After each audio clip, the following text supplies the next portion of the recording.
So hello and welcome छ सबैजनालाई मेरो युट्युब च्यानलमा। युएफए नेसन लिग अन्तर्गत क्वार्टर फाइनलको सेकेन्ड लेगको सम्पूर्ण गेमहरू हिजो राति सम्पन्न भएको छ। सेकेन्ड लेगमा कुन कुन टिमले जित्यो र कुन कुन टिमहरू सेमी फाइनलमा पुग्न सफल भयो हामी जान्ने छौं आजको यस भिडियोमा। पोर्चुगल भर्सेस डेनमार्कको गेममा पोर्चुगलले डेनमार्कलाई 5-2 ले जित्न सफल भएको छ। फर्स्ट लेगमा भने पोर्चुगल डेनमार्कसँग 1-0 ले हारेको थियो। त्यसैले हिजोको जित पोर्चुगलको लागि कमब्याक विन थियो। खेलको सुरुवाती चौथो मिनेटमा नै पोर्चुगलले पेनल्टी पाएको थियो जसमा गोल गर्न भने कप्तान रोनाल्डो चुकेका थिए। तर खेलको 38औं मिनेटमा डेनमार्कका एन्डरसनले 1 गोल गरेपछि पोर्चुगलले पहिलो गोल उपहार पाएको थियो। त्यसपछि 72 मिनेटमा कप्तान रोनाल्डो, 86 र 91 मिनेटमा ट्रिन्काओ र 115 मिनेटमा रामोसले गोल गरेपछि पोर्चुगल डेनमार्कलाई 5-2 ले हराउन सफल भएको छ।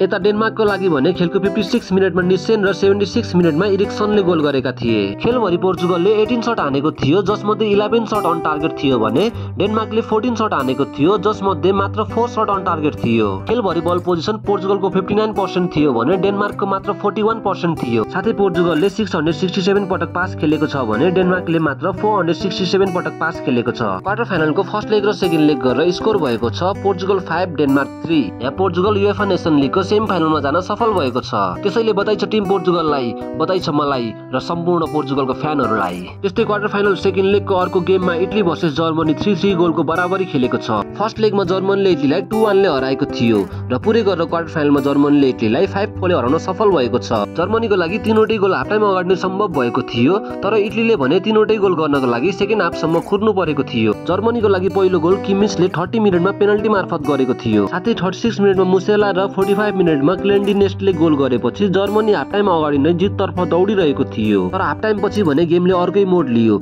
3 गोलले पछि परेको गेममा इटलीले एक पछि अर्को गोल गर्दै खेललाई बराबरीमा ल्याएको थियो। इटलीको लागि 49 र 69 मिनेटमा केनले 2 गोल गरेको थियो भने रास्पाडोरीले 95 मिनेटमा पेनल्टी मार्फत गोल गरेको थियो। खेलभरि जर्मनीले 22 शट हान्दा 8 शट अन टार्गेट थियो भने इटलीले 9 शट हान्दा 3 शट अन टार्गेट थियो। बल पोजिसनमा जर्मनीको 57% थियो साथै जर्मनीले 550 पटक पास खेलेको थियो। यता इटलीको भने बल पोजिसन 43% थियो भने इटलीले 414 पटक पास खेलेको थियो। हिजोको गेम बराबर भए पनि फर्स्ट लेगमा जर्मनीले इटलीलाई 2-1 ले हराएको थियो। त्यसैले यहाँ टिम जर्मनी सेमी फाइनलमा पुग्न सफल भएको छ। साथै फ्रान्स, पोर्चुगल र स्पेन पनि सेमी फाइनलमा पुग्न सफल भएको छ। सेमी फाइनल कहिले र सेमी फाइनलमा कुन कुन टिमहरू भिड्दैछ म यसको बारेमा चाँडै नै डिटेल्समा भिडियो बनाउने छु। तपाईको फेभरेट टिम कुन हो र तपाईलाई आजको भिडियो कस्तो लाग्यो मलाई कमेन्टमा अवश्य भन्नु होला र यस्तै भिडियो हेर्नको लागि डोन्ट फर्गेट टु सब्स्क्राइब। तपाईको दिन शुभ रहोस्।